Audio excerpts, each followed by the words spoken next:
नमस्कार दोस्तों, मैं विक्रम डिलन आपका एक बार फिर से स्वागत करता हूं श्री करनी क्लासेस के ऑनलाइन यूट्यूब चैनल पर। हमारा राजस्थान का कला और संस्कृति वाला पाठ चल रहा था और इसके पिछले जो वीडियोस दिए थे जिसमें राजस्थान के लोक देवताओं की अपन बात कर रहे थे। आप लोगों से अपील है कि आप वीडियो को पूरा देखें, ठीक है। तो दोस्तों आओ राजस्थान के नेक्स्ट लोक देवता और बहुत अधिक लोकप्रिय लोक देवता जिनके बारे में आप लोग सभी जानते हैं, नाम है गोगाजी चौहान। दोस्तों गोगाजी, जिन्हें अपन अपनी देसी भाषा में गुगाजी भी कहते हैं, ठीक है। तो इनके बारे में जानने से पहले अपन इनकी एक कहावत जो अपने राजस्थान में प्रचलित है उसकी बात करते हैं कि गांव गांव खेजड़ी, गांव गांव गोगाजी, ठीक है। राजस्थानी देसी भाषा गांव गांव खेजड़ी, गांव गांव गुगो, ठीक है। यानी कि खेजड़ी के वृक्ष के नीचे गोगाजी का क्या माना गया है, थान माना गया है। और राजस्थान में नहीं, राजस्थान के बाहर पंजाब, हरियाणा सभी क्षेत्रों से गोगाजी के थान पर क्या आते हैं, इनके जो भक्त हैं वो आते हैं। तो आइए बात करते हैं अपन गोगाजी के बारे में कि गोगाजी कौन थे और क्यों इनकी अपन पूजा करते हैं। सबसे पहले तो अपन बात करेंगे गोगाजी चौहान। गोगाजी चौहान का जन्म, गोगाजी चौहान का जन्म कब हुआ है? 946 ईस्वी में। और इनके पिता, जन्म स्थान की बात करें, जन्म स्थान आप लोग जानते हैं, जन्म स्थान कहाँ पर है? जन्म स्थान है इनका ददेरवा, और ददेरवा राजस्थान में कहाँ पड़ता है? चूरू जिले में। गांव गांव खेजड़ी, गांव गांव गोगोजी, ठीक है। जन्म कब हुआ? 946 ईस्वी में। और जन्म स्थान कौन सा? ददेरवा, चूरू में। इनके पिता का नाम ध्यान रखना दोस्तों, बहुत इजी है। पिता का नाम जेवरजी चौहान। पिता का क्या नाम था? जेवरजी चौहान। और माता का नाम क्या था? बादशाह। इनकी कोख से किसका जन्म हुआ? गोगाजी चौहान का। देखिए दोस्तों, प्रारंभ में क्या था कि जेवरजी के कोई संतान उत्पन्न नहीं हुई थी। तब उस समय की बात है, तो ये जो माता बादशाह थी ये गोरखनाथ की क्या करती थी? पूजा करती थी। गोरखनाथ की क्या थी? भक्त थी। तो इन्होंने इनकी आराधना की कि गोरखनाथ जी मेरे क्या नहीं हुई, कोई संतान नहीं हो रही। तब ऐसी स्थिति में गोरखनाथ जी द्वारा इनको एक गूगल धूप का बना हुआ क्या दिया गया? सर्प दिया गया। क्या दिया गया दोस्तों? गूगल धूप से बना हुआ क्या दिया गया? सर्प दिया गया, ठीक है। इसे दूध के साथ घोलकर पीने के लिए कहा गया। तब कहते हैं कि माता बादशाह गर्भवती हुई और उनसे किसका जन्म हुआ? गोगाजी चौहान का जन्म हुआ। जन्म स्थान कौन सा? ददेरवा, चूरू। और कब हुआ? 946 ईस्वी में। अपन कह सकते हैं 1003 विक्रम संवत में किसका जन्म हुआ? गोगाजी चौहान का क्या हुआ? जन्म हुआ। आगे की बात करते हैं दोस्तों, जब ये युवा हुए, जब ये क्या हुए? युवा हुए, इनका क्या किया गया? विवाह। और विवाह किसके साथ हुआ? विवाह हुआ इनका केलमदे के साथ। किसके साथ हुआ विवाह इनका? केलमदे के साथ। लेकिन कुछ समय पश्चात क्या हुआ कि इस केलमदे को एक सांप द्वारा क्या कर लिया जाता है? डस लिया जाता है। तब गोगाजी को क्या आता है? बहुत अधिक गुस्सा आता है। तो गोगाजी क्या करते हैं? एक हवन कुंड का निर्माण करते हैं और उसमें मंत्रोच्चारण करना शुरू कर देते हैं। तो उस क्षेत्र के जितने भी सांप होते हैं वो अपने आप ही उस हवन कुंड में आकर जलना क्या हो जाते हैं? शुरू हो जाते हैं।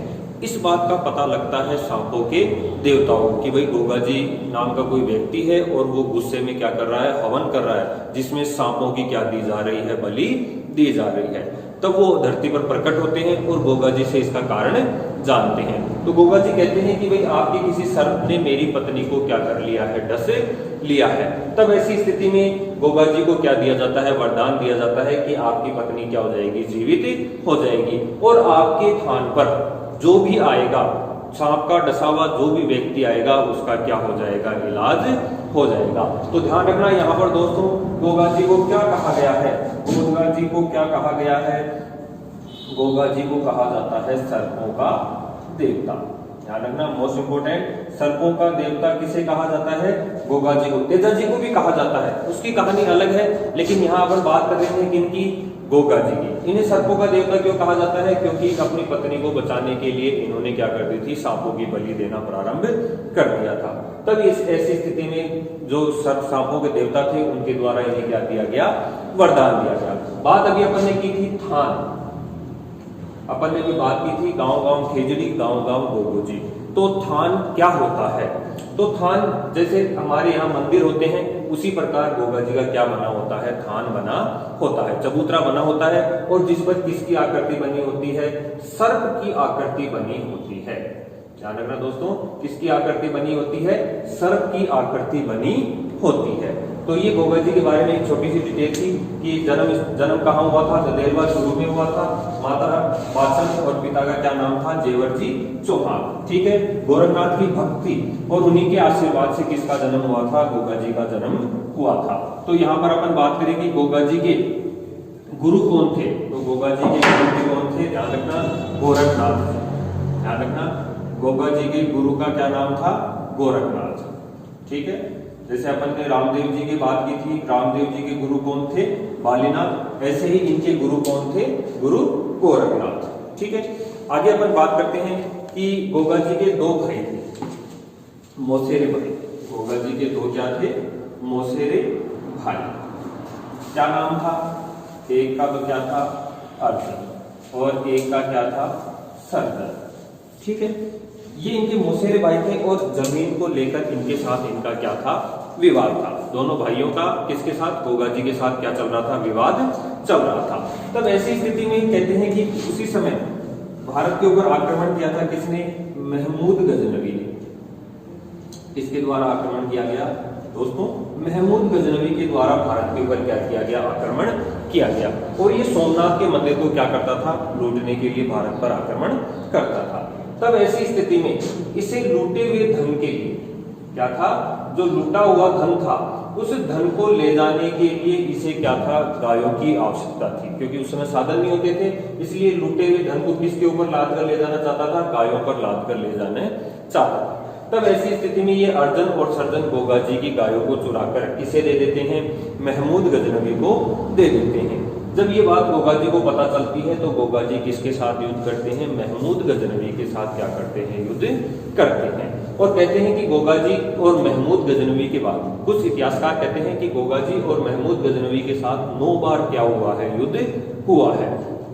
जब गोगा जी अपनी गायों को छुड़ाने के लिए महमूद गजनवी के साथ युद्ध करते हैं तो गोगा जी इतना खतरनाक तरीके से लड़ते हैं कि जब महमूद गजनवी इनको देखता है तो इन्हें दूर से देखता है तो इन्हें उपाधि प्रदान करता है। कौन सी उपाधि प्रदान करता है? जाहर पीर की इन्हें क्या करता है? उपाधि प्रदान करता है। मोस्ट इंपोर्टेंट, कई बार पूछा गया है कि किस लोक देवता को जाहर पीर की उपाधि प्रदान की गई है? तो जाहर पीर की उपाधि प्रदान की गई है किसको? गोगा जी चौहान को। और किसके द्वारा प्रदान की गई है? महमूद गजनवी को। गजनवी द्वारा क्या की गई है? गोगा जी को जाहर पीर की उपाधि प्रदान की गई है। क्यों? क्योंकि जब ये इनके साथ खतरनाक तरीके से युद्ध लड़ते हैं तो देखने पर जाहर पीर यानी कि क्या अर्थ होता है इसका? साक्षात देवता। जाहर पीर का क्या अर्थ होता है? साक्षात देवता। ठीक है ना, इनकी सेना के साथ इतना खतरनाक युद्ध लड़ते हैं कि जैसे कोई देवता ही क्या लड़ रहा हो, युद्ध लड़ रहा हो। तब महमूद गजनवी द्वारा इनको क्या दी जाती है? जाहर पीर की उपाधि दी जाती है। ठीक है, तो इसके आगे की अपन बात करें कि यहाँ पर युद्ध लड़ते लड़ते क्या होता है कि गोगा जी की क्या हो जाती है? गर्दन कट जाती है।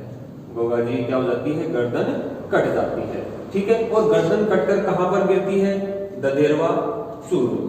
ध्यान रखना दोस्तों, इंपॉर्टेंट चीज है। गर्दन कटकर कहां गिरती है? ददेरवा चूरू में। और इनका धड़ कटकर ये कहां पर गिरता है? नोहर हनुमानगढ़ में। नोहर कहां पर है? हनुमानगढ़ में। देखो क्या होता है कि युद्ध लड़ते लड़ते जब व्यक्ति युद्ध लड़ता है तो उसका खून क्या रहता है? गर्म रहता है। ठीक है, तो देखो इस जगह के बीच में काफी दूरी है, चूरू और हनुमानगढ़। लेकिन क्या हुआ कि गर्दन तो कटकर कहां गिर गई? ददेरवा में। और जब इनका शरीर बिल्कुल गर्म खून रहता है तो लड़ता हुआ, युद्ध लड़ता हुआ कहां तक पहुंच जाता है? हनुमानगढ़ पहुंच जाता है। तो गर्दन जहां पर कटी, जिस स्थान पर गर्दन कटी, उस स्थान का क्या नाम दिया गया दोस्तों? ध्यान रखना, उस स्थान को क्या नाम दिया गया? शीश मेढ़ी। उस स्थान को क्या कहते हैं? शीश मेढ़ी या शीर्ष मेढ़ी, क्योंकि जो सर होता है, सर के भाग को क्या कहते हैं? शीश कहते हैं। तो इसे क्या नाम दिया गया? शीश मेढ़ी। और जहां पर धड़ गिरा उसे कहा गया धुर मेढ़ी। ध्यान रखना, दोनों क्वेश्चन इंपोर्टेंट है। यहाँ पर अपन ने 3 क्वेश्चन की एक साथ बात की है कि गोगा जी को किसकी उपाधि दी गई है? जाहिर पीर की। जाहिर पीर का क्या अर्थ होता है? साक्षात देवता। ठीक है।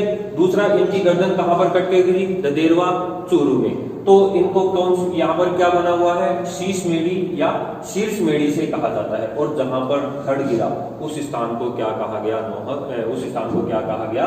दूर मेढ़ी। और ये कहां पर बनी हुई है? नौहर हनुमानगढ़ में बनी हुई है, जहां पर प्रतिवर्ष क्या लगता है? मेला लगता है। आइए थोड़ी सी अपन बात कर लेते हैं दूर मेढ़ी की। गोगा जी के मौसेरे भाइयों का ध्यान रखना है, नाम क्या था? अर्जन और सर्जन। ठीक है। जाहिर पीर की उपाधि किसके द्वारा दी गई थी? महमूद गजनवी के साथ। कहते हैं महमूद गजनवी के साथ इन्होंने कितनी बार युद्ध? 9 बार क्या किया था? युद्ध किया था। बात करते हैं अपन किसकी? धुर मेढ़ी, या फिर जिसे अपन कह सकते हैं गोगा मेढ़ी। ध्यान रखना, क्या कह सकते हैं? गोगा मेढ़ी। और कहां पर बनी हुई है ये गोगा मेढ़ी? अभी अपन ने बात की थी, कहां पर बनी हुई है? नौहर। और नौहर कहां पर पड़ता है? हनुमानगढ़। ध्यान रखना। और इसका निर्माण, मोस्ट इंपोर्टेंट, निर्माण किसके द्वारा करवाया गया था? निर्माण करवाया गया था दोस्तों फिरोज शाह तुगलक के द्वारा। ध्यान रखना, किसी मुस्लिम शासक था कौन? फिरोज शाह तुगलक वंश से। तो इसके द्वारा किसका निर्माण करवाया गया था? धुर मेढ़ी या गोगा मेढ़ी का क्या करवाया गया था? निर्माण करवाया गया था।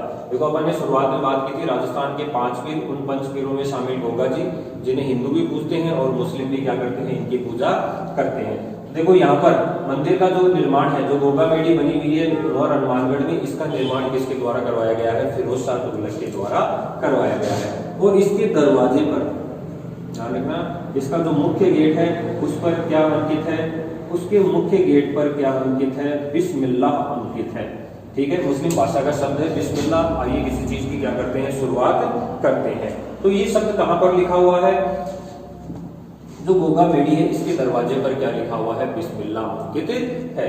और मुख्य बात जो अपने को ध्यान रखनी है, इसका जो वर्तमान स्वरूप है, जो गोगा मेढ़ी है, इसका वर्तमान स्वरूप बीकानेर के एक शासक थे, कौन? जिनका क्या नाम था? गंगा सिंह। इनके द्वारा क्या किया गया था? इस गोगा मेढ़ी का जो आधुनिक स्वरूप है वो क्या किया गया था? प्रदान किया गया था। ध्यान रखना, मुस्लिम भी होता है इसका पुजारी और हिंदू भी क्या होता है? इसका पुजारी होता है। कहां पर बनी हुई है? नौहर हनुमानगढ़। निर्माता कौन है? फिरोज शाह तुगलक। और मंदिर के मुख्य दरवाजे पर क्या लिखा हुआ है? बिस्मिल्लाह अंकित किया हुआ है। और इसका वर्तमान स्वरूप बीकानेर के कौन से शासक? गंगा सिंह के द्वारा क्या किया गया है? दिया गया है। एक जो महत्वपूर्ण बात, मेला। ध्यान रखना दोस्तों, मेला कब लगता है? मैंने तिथियों की बात की थी। और हिंदू महीने में सबसे बड़ा महीना भाद्रपद। ठीक है।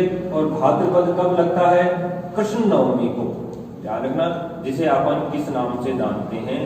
गोगा नवमी। ध्यान रखना, मेला कब बढ़ता है? तो गोगा मेढ़ी में। और यहाँ पर भी, कहां पर? जो ददेरवा है, ददेरवा चूरू, दोनों स्थानों पर जो मेला बढ़ता है, ठीक है, वो कब बढ़ता है? भाद्रपद कृष्ण नवमी, गोगा नवमी को क्या बढ़ता है? मेला बढ़ता है। कहां पर? नौहर हनुमानगढ़ में भी और ददेरवा चूरू में भी। देखो अपने हिंदुओं में एक त्योहार मनाया जाता है रक्षाबंधन। ठीक है। तो जो राखी बांधी जाती है रक्षाबंधन के ऊपर, तो उस राखी को भी अपन देखो देसी भाषा में अपन कह सकते हैं गुग्गे वाले दिन, गुग्गा जो मनाते हैं उस दिन उस राखी को क्या किया जाता है? खोला जाता है। तो वो कौन सा दिन होता है? भाद्रपद कृष्ण नवमी। गोगा नवमी के दिन क्या किया जाता है? उस राखी को खोला जाता है। और मेला कब पड़ता है गोगा जी का? भाद्रपद कृष्ण नवमी को। ध्यान रखना, गोगा नवमी कब मनाई जाती है? भाद्रपद कृष्ण नवमी को क्या मनाई जाती है? गोगा नवमी मनाई जाती है। इस दिन यहाँ पर क्या बढ़ता है? मेला बढ़ता है। मंदिर की सबसे बड़ी विशेषता, इसका एक पुजारी हिंदू होता है और एक पुजारी क्या होता है? मुस्लिम होता है। तो सीधी सी बात है, ये किसके प्रतीक हैं? सांप्रदायिक सौहार्द के। किसके प्रतीक हैं ये? सांप्रदायिक सौहार्द के। ध्यान रखना दोस्तों, क्योंकि हिंदू और मुस्लिम दोनों धर्मों के लोग इसमें क्या होते हैं? शामिल होते हैं। ठीक है। और मुस्लिम संप्रदाय का एक संप्रदाय है कामख्यानी, जो इन्हीं के गोगा जी के वंश से ही संबंधित थे। कामख्यानी जो मुसलमान होता है वो मंदिर का क्या होता है? पुजारी होता है। एक हिंदू और एक कौन सा? कामख्यानी मुसलमान द्वारा इनकी क्या की जाती है? पूजा की जाती है। तो ये गोगा जी से संबंधित कुछ महत्वपूर्ण बातें कि दूरमेड़ी गोगा मेड़ी कहाँ पर बनी हुई है, नौर हनुमानगढ़, और शीश मेड़ी कहाँ पर बनी हुई है, गदेवा चोरू में बनी हुई है। ठीक है, आगे अपन बात करेंगे दोस्तों गोगा जी की घोड़ी। देखिए गोगा जी की घोड़ी, गोगा जी की घोड़ी का क्या नाम था, नीली घोड़ी। गोगा जी की घोड़ी का क्या नाम था, नीली घोड़ी। और इसे किस नाम से जाना जाता है, इसे गोगा पप्पा के नाम से भी क्या किया जाता है, जाना जाता है। मोस्ट इंपोर्टेंट थिंग कि क्या नाम था, जैसे बाबूजी की घोड़ी का नाम था केसर कालवी, तो इनकी घोड़ी का नाम कैसा था, नीली। ठीक है, और इसे किस नाम से जाना जाता है, गोगा पप्पा के नाम से जाना जाता है। और जो गोगा जी का मुस्लिम पुजारी होता है, ध्यान रखना दोस्तों, गोगा जी का जो मुस्लिम पुजारी होता है, ये मुस्लिम पुजारी क्या कहलाता है, चायल कहलाता है। ध्यान रखना, गोगा जी का जो मुस्लिम पुजारी होता है वो क्या कहलाता है, चायल कहलाता है। ठीक है, पुजारी कौन होता है, काम खैनी जो मुसलमान होते हैं वो होते हैं, लेकिन जो मुस्लिम भक्त होते हैं वो क्या कहलाते हैं, इनके चायल कहलाते हैं। ठीक है, आगे अपन बात करेंगे कि जो किसान होता है, किसान अपनी अच्छी फसल के लिए, इसके लिए अच्छी फसल के लिए ध्यान रखना, हल और हाली, यानी कि एक तो हल और हल चलाने वाला क्या कहलाता है, हाली। इन दोनों को हल जोतने से पहले या खेत जोतने से पहले गोगा जी की 9 गांठ वाली, कितने गांठ वाली, 9 गांठ वाली क्या बांधी जाती है, राखी बांधी जाती है। ध्यान रखना दोस्तों कि जो किसान होता है वो अपनी अच्छी फसल के लिए हल तथा हाली को 9 गांठ वाली क्या बांधता है, राखी बांधता है। ठीक है, इसे क्या कहते हैं, गोगा राखड़ी। ध्यान रखना दोस्तों, इसे क्या कहा जाता है, गोगा राखड़ी कहा जाता है। किसान के द्वारा अपनी फसल, अच्छी फसल के लिए कितने गांठ वाली, 9 गांठ वाली राखी बांधी जाती है, जिसे क्या कहा जाता है, गोगा राखड़ी कहा जाता है। अभी पिछले कुछ समय में एक क्वेश्चन पूछा गया था कि गोगा जी की ओल्डी, गोगा जी की ओल्डी, ये ओल्डी या इसे अपन कह सकते हैं, जैसे अपनी देसी भाषा में अपन कह सकते हैं झोपड़ी, ठीक है, या टपरा, ठीक है, या अपन देसी भाषा में कहते हैं छान। ये कहां पर बनी हुई है, मोस्ट इंपोर्टेंट थिंग, ये काफी बार पूछा गया क्वेश्चन है, कहां पर बनी हुई है, सांचौर। और सांचौर कहां पर पड़ता है, जालौर में। ठीक है दोस्तों, कि गोगा जी की जो ओल्डी है या झोपड़ी, टपरा, छान, जो भी अपन कहते हैं, इसका निर्माण कहां पर किया गया है, जालौर। जालौर में किस स्थान पर, सांचौर नामक स्थान पर क्या किया गया है, गोगा जी के ओल्डी का क्या किया गया है, निर्माण किया गया है। ठीक है, इसके अलावा अपन बात करें कि गोगा जी जहां पर, जैसे गोगा जी और तेजा जी के जो थान होते हैं, इनमें अंतर ये होता है कि तेजा जी तो घोड़ी के ऊपर क्या होते हैं, सवार होते हैं, इनकी पत्थर पर क्या की जाती है, सांप की आकृति क्या की जाती है, उकेरी जाती है। ठीक है दोस्तों, तो ये अपनी गोगा जी के बारे में जानकारी थी। आशा है आप लोगों को समझ में आया होगा। वीडियो को शुरुआत से लेकर अंत तक पूरा देखें और हमारे चैनल को लाइक करें, सब्सक्राइब करें। धन्यवाद।